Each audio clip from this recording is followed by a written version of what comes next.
Le premier débat présidentiel télévisé des Seychelles, tenu le 5 septembre 2025, a vu l'absence remarquée du président sortant, Wabel Ramkalawan. Selon les médias locaux, le président Wabel Ramkalawan, candidat de l'Union démocratique seychelloise, a refusé de participer au prochain débat présidentiel organisé par la Seychelles Broadcasting Corporation. Son refus de participer au débat organisé par la SBC a provoqué la déception et la critique de l'opposition et de 7 autres candidats. À noter que l'élection présidentielle se tiendra les 25 et 27 septembre 2025. Les électeurs devront choisir parmi 8 candidats.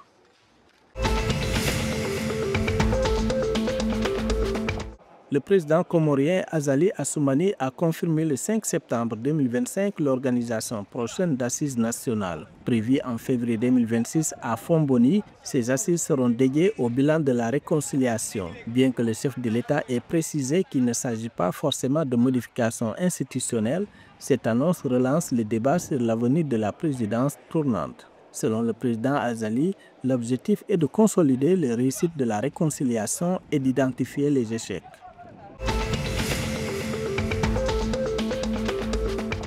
En août 2025, la bourse de Maurice a enregistré une hausse significative de 54,1% de la valeur totale des transactions par rapport à 2024, atteignant plus d'1,24 milliard de roupies mauriciennes, environ 26,9 millions de dollars sur sa plateforme multidevises. Selon un rapport publié le 4 septembre 2025, la bourse de Maurice a précisé que le marché officiel a géré la majorité des échanges, tandis que le Development and Enterprise Market a représenté 11,6%. D'après l'avis général des analystes bancaires, l'année 2025 s'annonce favorable pour le marché boursier de Maurice.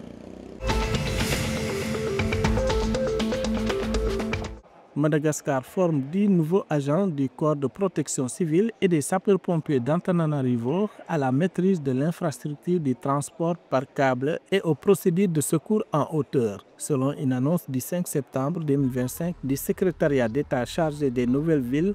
Cette formation, qui s'ajoute à celle de novembre 2024, vise à respecter les 17 normes de construction du transport par câble, notamment la protection des passagers. Malgré un risque d'incident estimé à moins d'1%, l'objectif est de renforcer les capacités locales pour assurer la sécurité des usagers.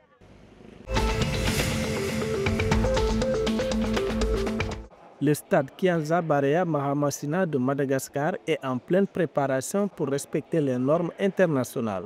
L'autorité chargée des nouvelles villes a supervisé le 5 septembre 2025 les travaux visant à obtenir l'homologation de la CAF qui avait émis 8 recommandations en avril 2024. Deux priorités sont l'amélioration de la sécurité des téléspectateurs et l'entretien du gazon. Les gradins sont modifiés pour un accès direct au terrain. Selon l'autorité, ces aménagements augmentent la capacité du stade de 2800 places, portant le total à 43 600 spectateurs, et des séparateurs seront installés pour organiser les zones de supporters. Ces mesures visent à éviter les incidents lors des matchs à forte affluence.